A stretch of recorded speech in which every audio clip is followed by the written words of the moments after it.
said, I think we have to race for it right here. So, Jeff, you called it a moment ago. Time to go for the win in the Brickyard. Yeah, Martin Truex Jr., see, he's on the bottom all of a sudden. So, you know, there's no more playing. It's time to go. It is. If I'm Kyle Busch, I'm contesting this spot. Who has the better restart? A drag race into turn one.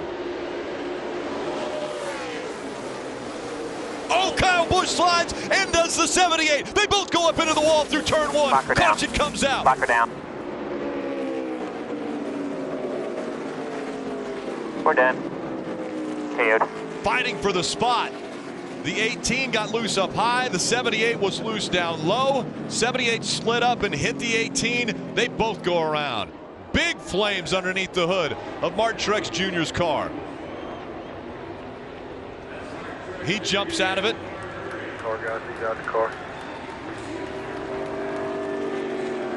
They have fire suppression systems under the hood, as well as in the driver's compartment and in the trunk where the fuel cell is. So that fire suppression system working to put the fire out, but there were some big flames rolling out from underneath the hood.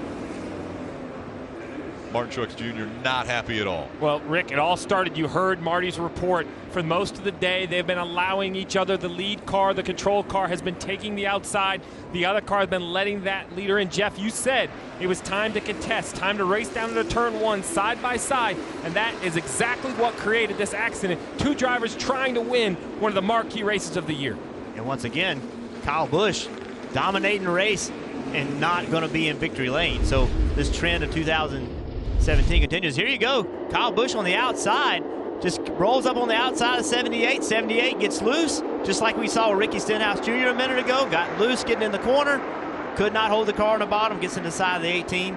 Ty Dillon, great job not running into the side of Kyle Busch. This is racing. This is side by side.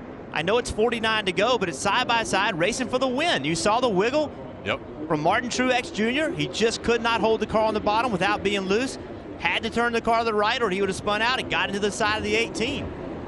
It's hard racing. It's track position racing. You have to be aggressive. You have to push on these restarts. This is the result when you push, but if you don't, you're not going to win these races.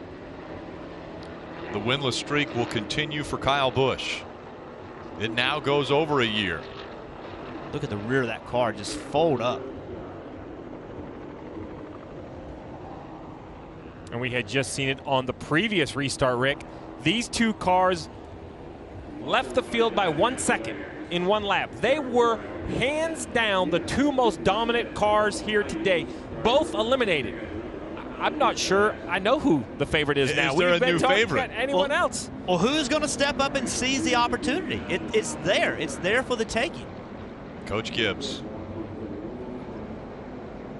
Joe Gibbs not happy at all.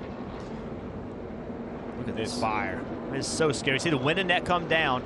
Martin Truex Jr. right now, even though he's still moving, he sees that fire. He's unbuckling. He's getting ready to get out of that race car as soon as he can get it stopped. And you never know exactly what it is, but with the hit on the right front, normally what happens, Rick, is something in suspension brakes and either hits a fuel line or an oil line. That looks like, as intense as that fire is, either fuel or oil underneath the hood. And then, as you mentioned, that suppression system is automatic under the hood. And there you it see goes it there. go off right there. Inside the car, the driver needs to set it off, but under the hood, it's automatic. Really, just like in your hotel room, right? If something goes on fire, it sprays the suppression, puts out the flames.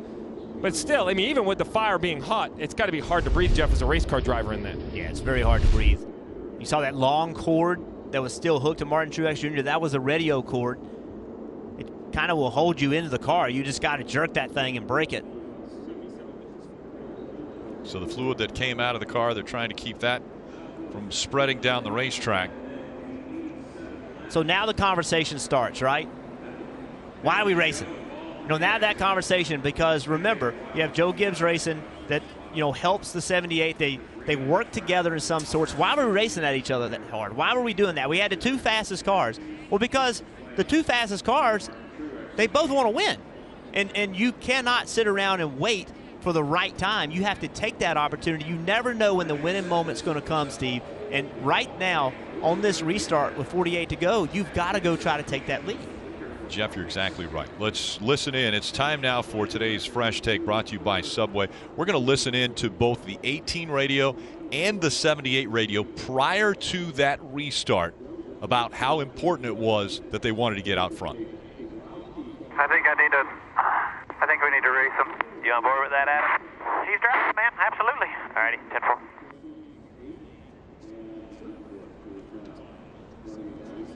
That was the 18.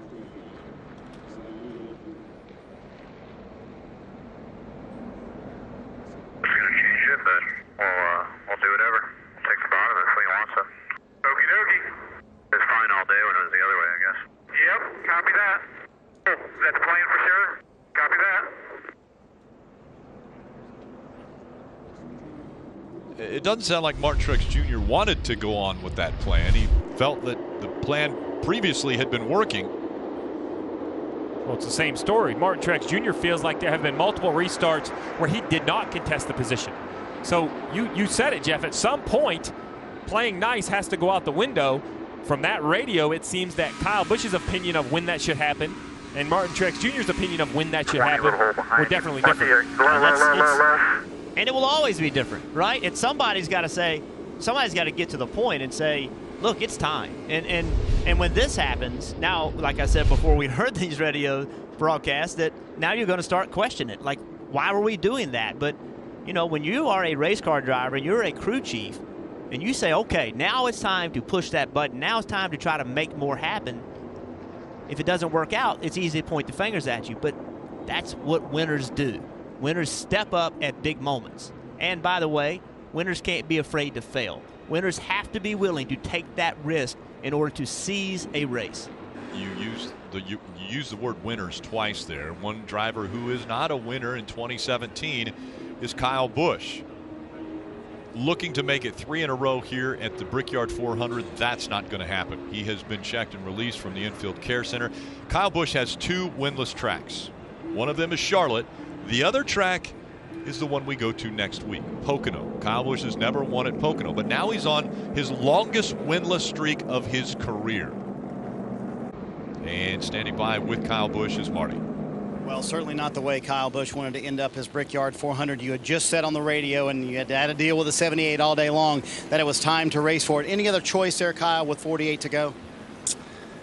I mean, you, I guess, could have continued to play the teammate game and tried to settle it on a green flag pit stop. But if he would be that much faster than me and yard me by 3 seconds in a run with the clean air, then I'd never have an opportunity to be able to pass him back, even if we had a stellar pit stop. So that's the way it goes. Just chalk it up as another one that we figure out how to lose these things by, and it's very, very frustrating. And I hate it for my guys. They build such fast Toyota Camrys, and this Skittles Camry was really good again today, and had one to go out there and put ourselves in the record books for 3 in a row, but not happening. From your perspective, Martin just got loose underneath you, or what happened? I would guess. I don't know. I just was on his outside and got hit, got blindsided into the fence, so I would imagine that's what it was. You've got to start wondering, and you just mentioned a moment ago, what this team has to do to win races in 2017. Clearly, you had the best car today. Yes. All right, Kyle. With a good perspective, though, and there's the wreck, and obviously very disappointed. He certainly did have the fastest car today and was the car to beat here this afternoon, but out of it early, Rick, surprisingly. And Kyle Busch has always been one who's had to maybe check his emotions when he talks after a race, when he gets wrecked out, or if something happens in a race.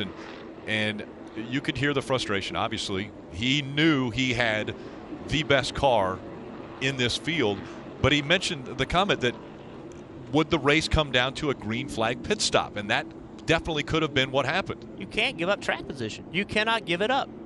I'm never going to get mad at 2 drivers for racing for a win. That was just hard racing, plain and simple.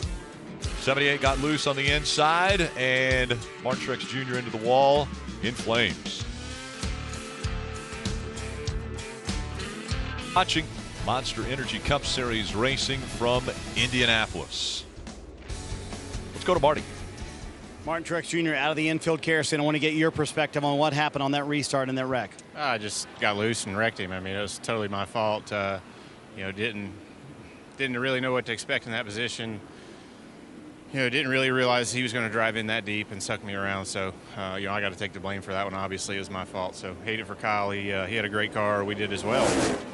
But that's racing. So, glad I was able to get out. The fire was bad, and had no brakes. Had to run into the wall a second time just to try to get the thing stopped so I could get out. So, fortunately, I'm okay, and we'll live to race another day.